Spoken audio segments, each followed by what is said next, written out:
Hello, I'm Reverend Rick, and it is my honor to be with you today. We really hope that this video is a blessing to you. And if it is, please consider making a donation. People watch our videos locally when they cannot necessarily come to church throughout the United States and the world. So please join us and click the link below and make a donation. Thank you, and let this be a blessing to you.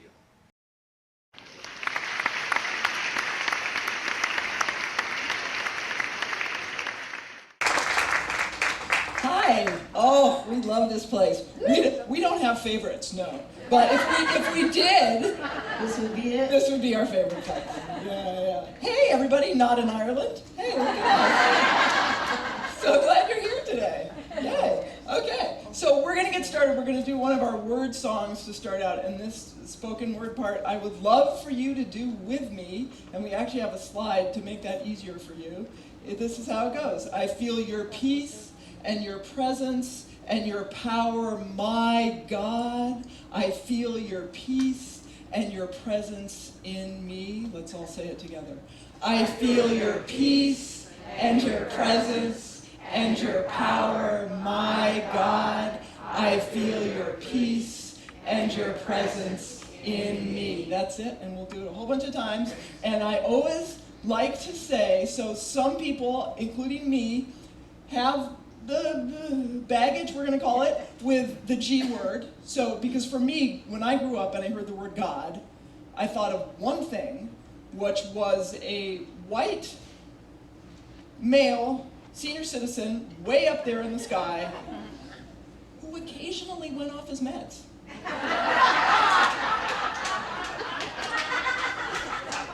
Not always the best guy to deal with, right? That is not what we are talking about here. Anybody who's been here for more than a second knows that. But I like to clarify that. This, when we say, my God, this is the most expanded, most loving, most wise, most incredible version of that we could even begin to imagine, and even then we're not even close. It's so much beyond that. And it's ours. It's ours. We're going to be talking more about that today, about this relationship. So it's my God, my God. That's what we mean. All right, are you ready? Yes. Okay.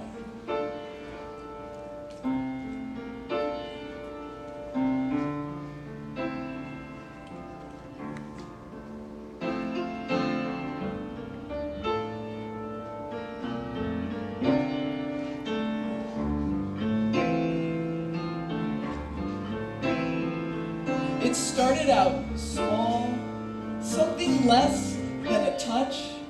I didn't even know it was you. God was unreliable, a crazy man, righteous, someone I should love and fear. What kind of sense is that? It started out small, something less than a touch. I didn't even know it was you. When I stumbled upon your power, I lost what I was taught. The crazy and the righteous, enfolded in a love so vast it stretched the very definition of the word. Love. Together, I feel your peace and your presence and your power, my God. I feel your peace and your presence in me. Again, I feel your peace and your presence and your power, my God. I feel your peace and your presence in me. I surrender.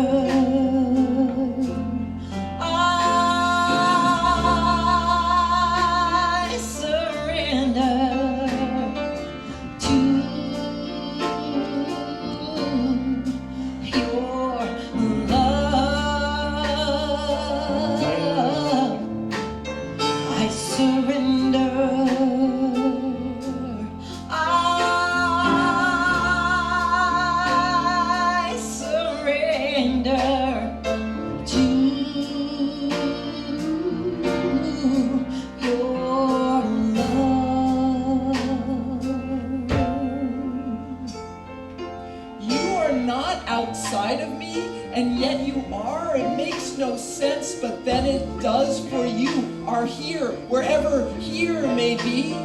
I speak to you. You speak to me. The voice is mine and not mine, landing in the space between where you and I vanish and begin stretching the very definition of the word me, you, together. I feel your peace and your presence and your power. My God, I feel your peace and your presence in me. I feel your peace and your presence and your power. My God, I feel your peace and your presence in me. I surrender.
Amazing. I feel your peace and your presence and your power. Except when I don't. Right? Like there are those times when we just were there and we feel it, and then, maybe it's just me, there are those times when, where is it? Where is spirit? We're calling our talk today. Who are you going to call? You're free to call Ghostbusters. But in this case, especially, actually not especially when we're lost, all the time, we want to call on God, and we want to talk today about the I-thou relationship, that relationship with Spirit, which is so powerful and can transform our lives in so many ways. The I-thou relationship. Why should we do it? How do we do it? What are the benefits of doing it? That's what we're going to talk about. What do you think? Sound good? Yeah. Yeah? All right. Melissa's going to get us started. Go! Maybe.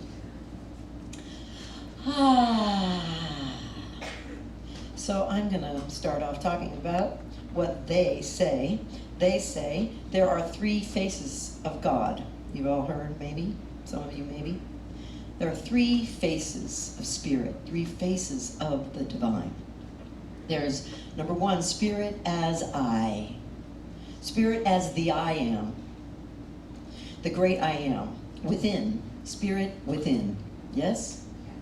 Spirit within. Nearer than hands or feet. The I am. That is the I am. Now, I'm not talking about the ego.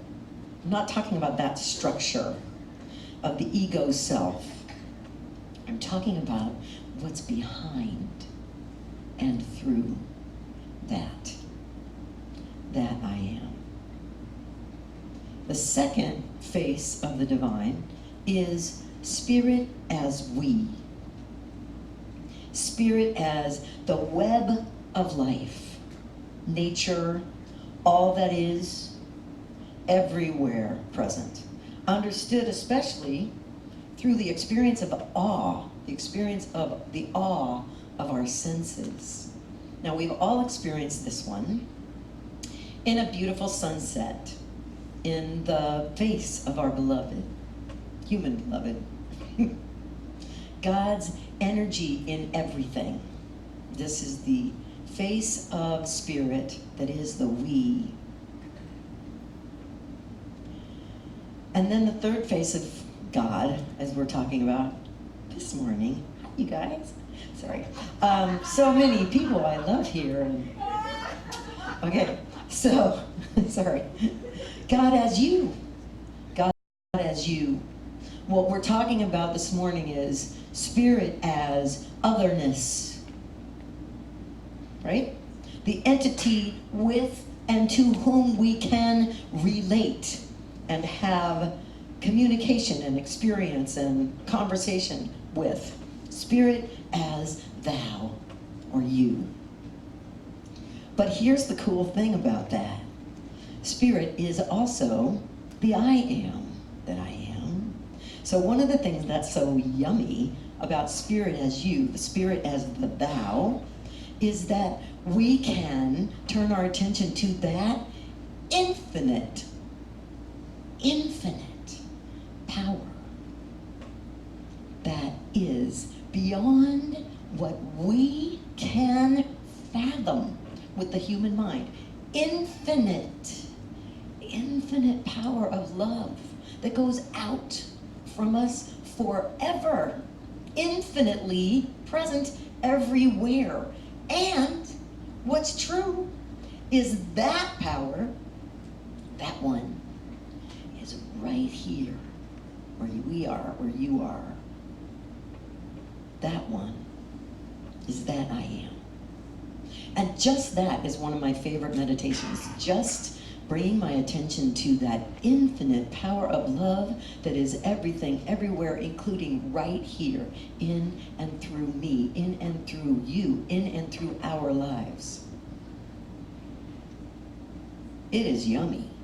It is a yummy paradox weirdness. That's what it is.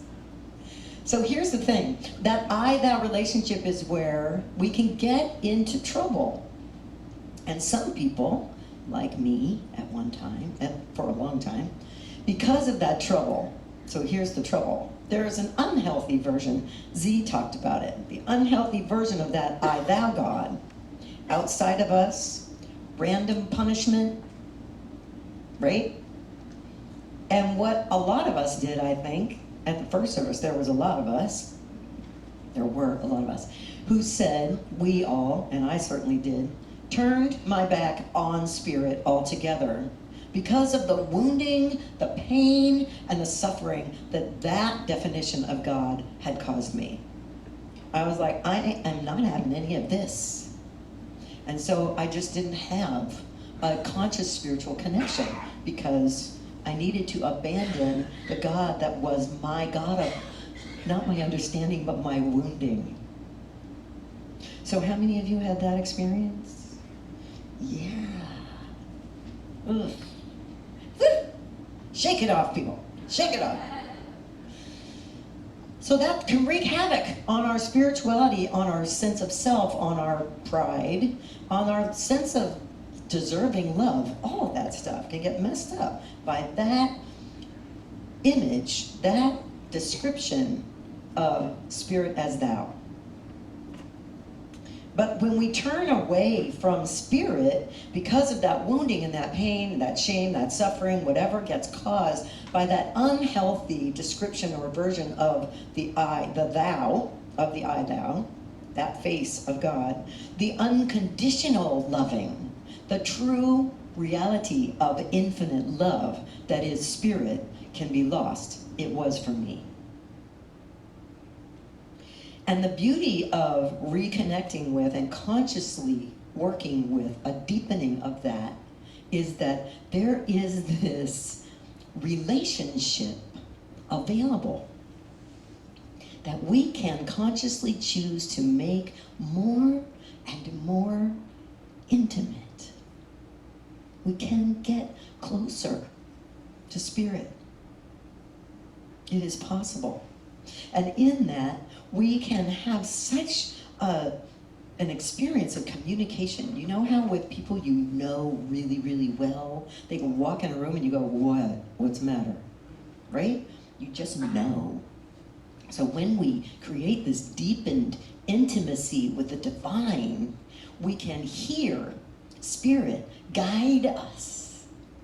And we can recognize when it is spirit and when it is not, when it's our wounding or someone else's idea of what we should do or say. That deliciousness of that intimacy is so worth getting to and deepening and nurturing. That's what we're talking about this morning. And as we deepen that direct communication, we receive support, we receive a resiliency. It's amazing. It's really amazing. And then there's that yummy paradox that we deepen in at the same time, that understanding of the infinite one that is right here, infinitely present in every cell of your body, infinitely present in all of what we think of as space between us. No, there's no space, just this powerful love. And then that is right in me. And the paradox of that is so delicious and mind-blowing. For me, it's mind-blowing. So we're talking about deepening that experience of that I-thou relationship to create more of a two-directional communication for you, me, and the divine. So we were talking about cultivating relationship and preparing this talk, and I like to look up definitions and then string them together, all the words that we're trying to convey, and then string them together like this. Cultivate relationship, right? So I looked up cultivate, to improve or develop something. That's cultivate. Relationship, an acquaintance or intimacy with someone, or in this case, something. So when we are cultivating relationship, we are consciously improving and developing our acquaintance and intimacy with the divine. Oh my God. Yum. So what do we do? What do you do when you want to develop intimacy with someone? You communicate. And you spend time communicating, speaking, listening, developing, being present with that person, or in this case, beingness. We spend time. I had this experience in ministerial school. So many years of my life leading up to that, and all through all of my science of mind training, I had pushed away spirit. Now, I was a practitioner, so I didn't totally push away spirit, but I totally pushed away that, cultivating that I-thou relationship. Spirit was through me, in me, as me, and in nature. I wasn't looking at that spirit was actually not only in me, but more powerful than me outside of me, started to work its way through my thinking a little through that training. But when I got to ministerial school, there was one particular class and one particular meditation that blew my mind, totally transforming my experience of that I, thou. And in it, part of it was to invite that to tell us what is our personal name for it. And it was loud and clear to me that the name that I personally have with Spirit is the All. So I started praying in a different way, speaking directly to the All. And what quickly happened is I got a little, it felt cumbersome to always say the All, right? It's kind of long. Anyway, so one morning I was praying, and I was walking, like I do a lot, and I said, this feels like too much to have to say every time I want to say Spirit, I say the All. I don't know, it just feels kind of long. But it feels kind of, I don't know, blasphemous or something to shorten it, but I want to shorten it. How about, I'm asking, how about I use just the first two letters, the first letter of each of those, the All, and that my name for you becomes Ta. Ta. And I heard, like I sometimes do, I heard this like in movies, you know, the big loud voice echoing through my being and around me that was like, ha, ha, I do not care what you call me. Oh, that was convenient because from then on, I call Spirit Ta. Except for if I'm talking to somebody who doesn't know that's a name for Spirit, because that can be confusing. So there's different ways. You know how in intimacy, when you're close with someone, like in our house when Z calls me, or in other places, Z calls me Melissa, I know I'm in trouble. Because my name to that one is Baby. And that one's name from me is Baby. And when I say Z, there's a little bit of like, oh dear, what did I do? Right? You know what I'm talking about. So you can invite Spirit to tell you what its perfect name is for you. That's a piece of the invitation, what we're suggesting. And then there's other ways to cultivate this conscious deepening of that relationship. Prayer, of course. And this is one that I didn't do for a long time, and now I do it all the time, and I never tire of the prayer or what happens from it, and that is inviting Spirit to deepen our relationship. Praying for a deepening. Praying for greater connection, a greater understanding that that is what I'm experiencing when I'm experiencing connection with that one.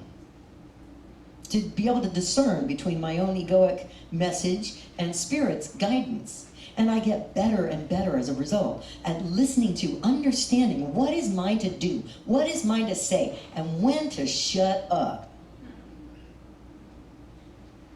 That's a beautiful thing. And then meditation, meditation, meditation, meditation, and meditation, and don't forget meditation. We're all about that. Because there's that description that prayer is speaking to Spirit, meditation is listening. And the two things can really juicy up that whole experience. So meditation's good.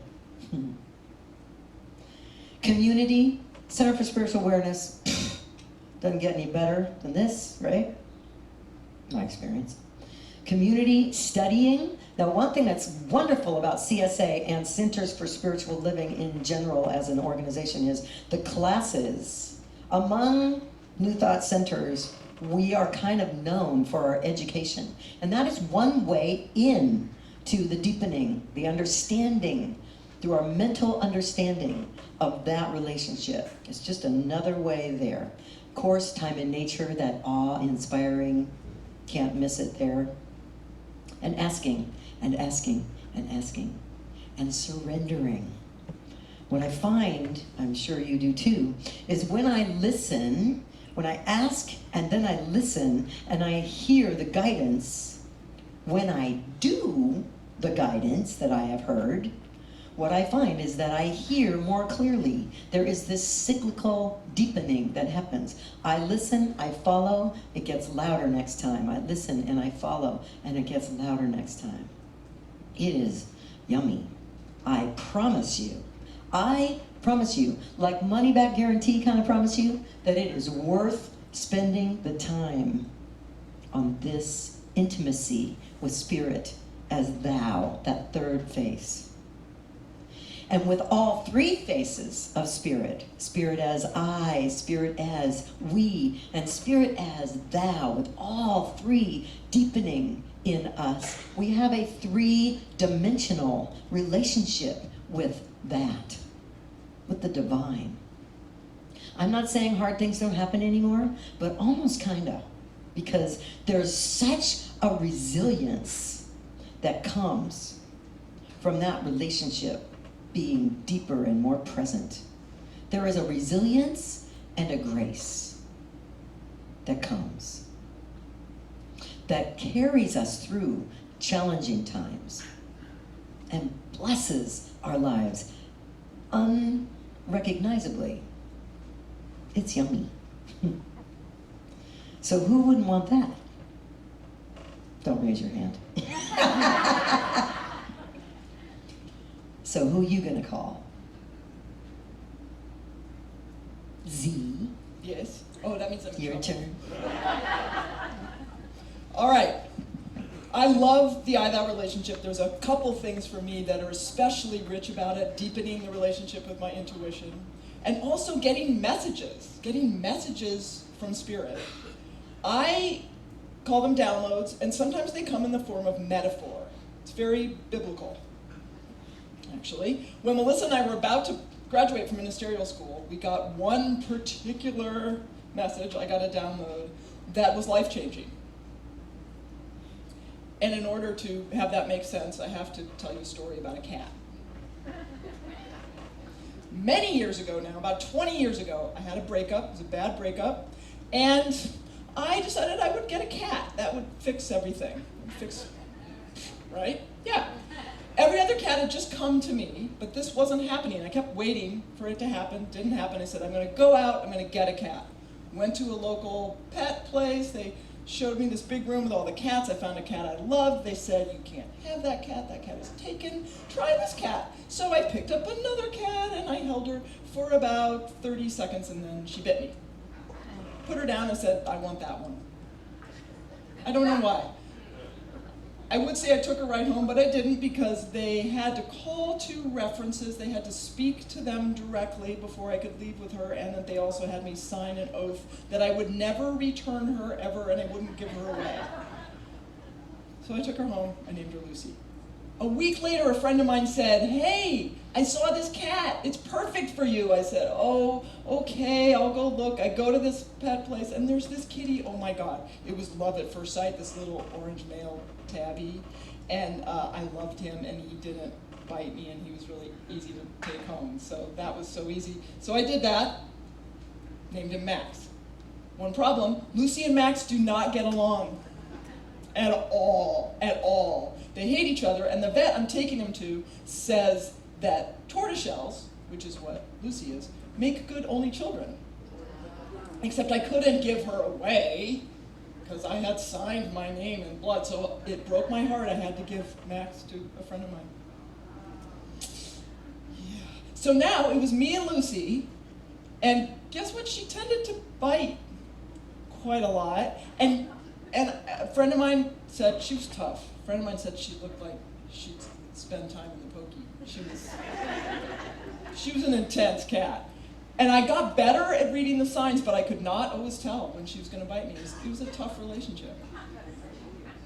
So fast forward 13 years later, Melissa and I are about to graduate from ministerial school, and I get this download, and it says, all right, you two are about to start your ministry. You can approach your ministry one of two ways.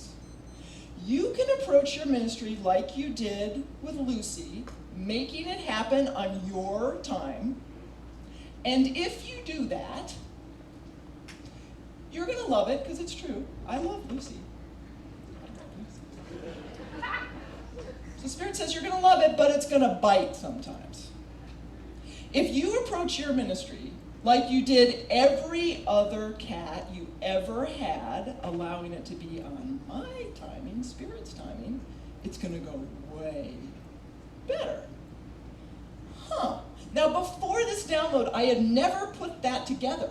I had never thought about the fact that when I had made it happen on my time and not been patient, that it had been the most difficult animal I'd ever had. Never put that together.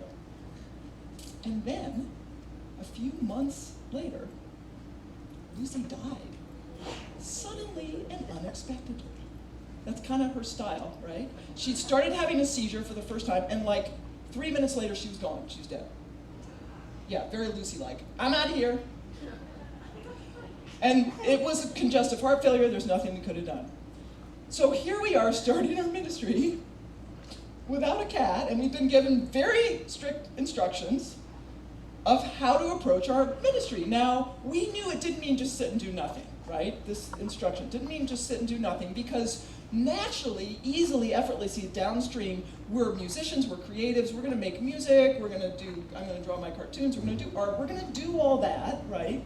But we're not gonna push as far as the out in the world part, right? Yeah, theoretically, right, that was what we were gonna do. We mostly did that. We made a few calls. And by we, I mean Melissa. Got on the phone, hi, this is Melissa Phillippe. I used to do singing, songwriting, and go all around. Yeah, hi, good to talk to you again. Hi. Well, I'm a minister now. Thank you, yeah. I'm a minister now, and I'm married to a woman. I know, it surprised me too. My wife's name is Z. Yeah, it's just the letter. I know, it is a little weird for people. Yeah, Well, so they come with me, they're a minister. Yeah, they. So they're gender rich, and they use they. Yeah, no, there's just just the one. Yeah, no, it's the singular they.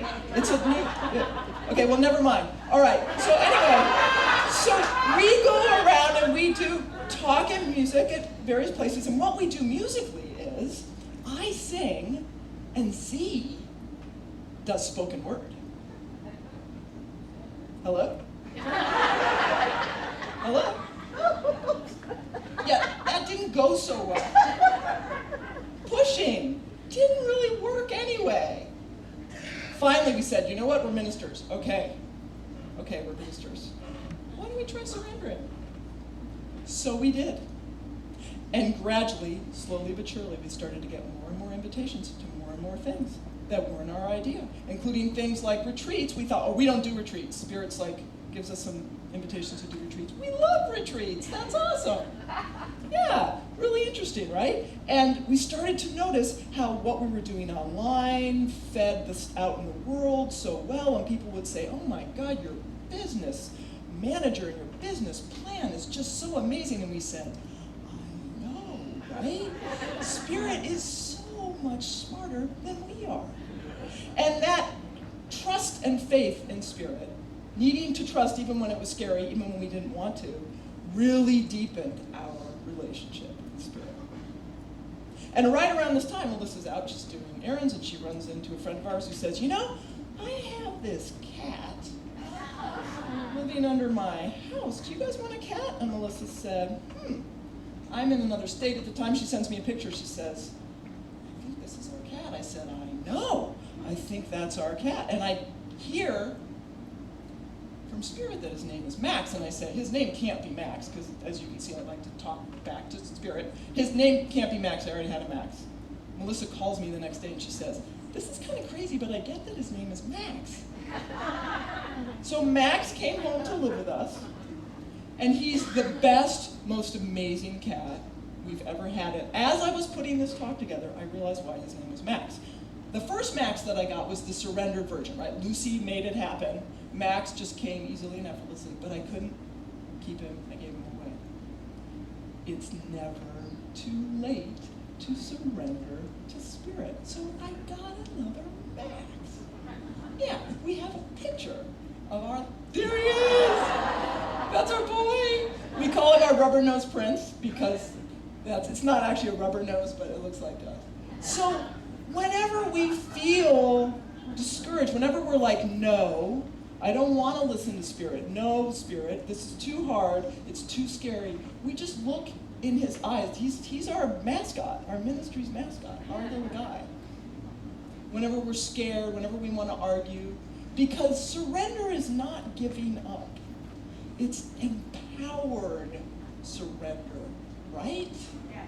It's empowered surrender, because that process of surrender, when we do that, life becomes more amazing than we could ever imagine. And it won't bite. Why? Because Spirit is so much smarter than we are. Say it with me. Spirit is so much smarter than I am. One more time. Spirit is so much smarter than I am. And so it is. So it is.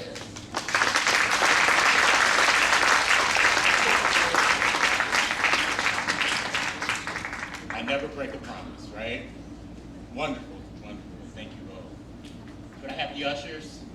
Time for our offering. We have our teens here today. Can you welcome them? Thank them for the service today.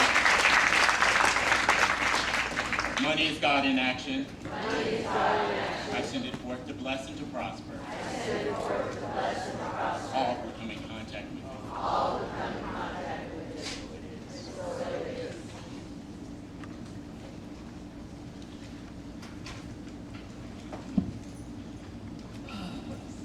So when we were in ministerial school, Melissa and I read a book called The Great Work of Your Life. And it's Dharma stories based on the Bhagavad Gita. It's an amazing book, The Great Work of Your Life by Stephen Cope. And the Dharma story in there that we were the most inspired by was the story of Harriet Tubman.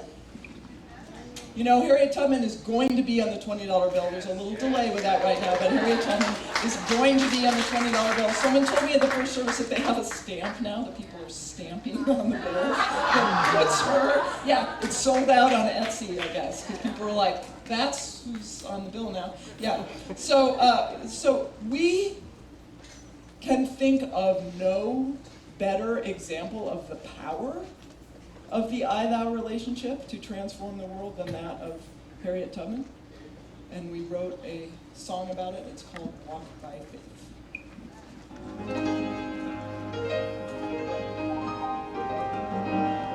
No matter where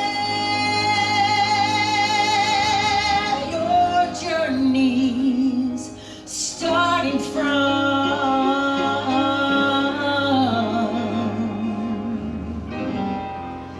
there is a voice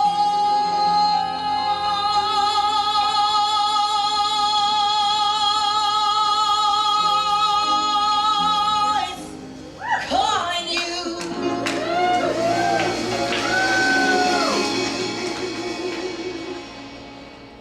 Taking you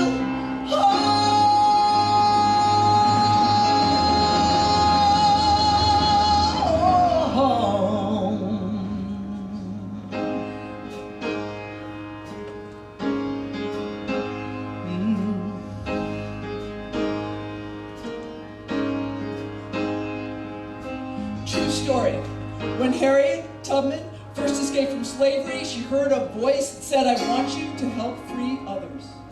Do you know what Harriet Tubman said to that voice? She said, no. She said, not me. She said, I can't. I can't. But the voice wouldn't let up. It wouldn't let her be. I want you to help free others. I want you to help free others. Finally, Harriet Tubman, the woman who would be known as Moses, said yes. Yes. Walk by faith, not by sight. Moses walked in the middle of the night, step by step. She followed a voice. She couldn't shut it off. She didn't have a choice. It told her when to move. It told her when to wait. She was walking in its footsteps. She was walking in its trace. It wasn't just her people Moses led through the night. It was anyone who's ever walked by faith and not by sight. You gotta walk by faith.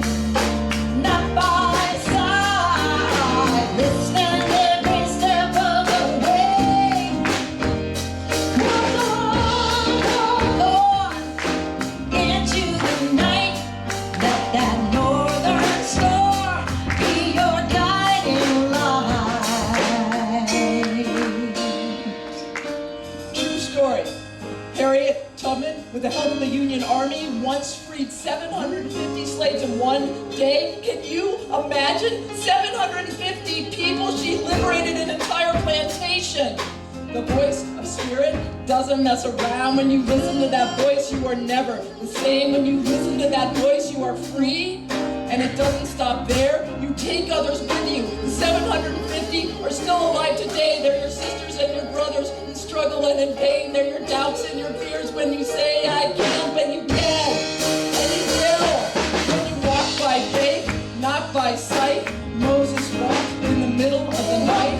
Step by step, she followed a voice. She couldn't shut it off. She didn't have a choice.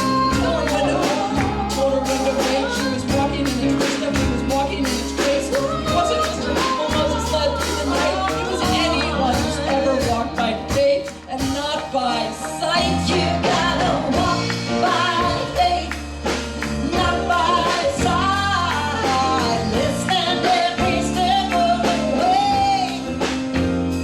Walk on into the night.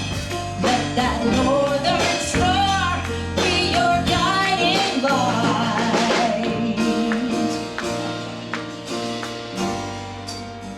No matter where your journey started from, there is a voice calling you, taking you home. You gotta walk by faith, Not by sight. not by sight. Step by step, every step of the way. She didn't have a choice. She told her when to move. Told her when to wait. She was walking in the night. Walking in its grace. That northern star The be night your was guiding never walked by faith, not by sight. into the night. Let that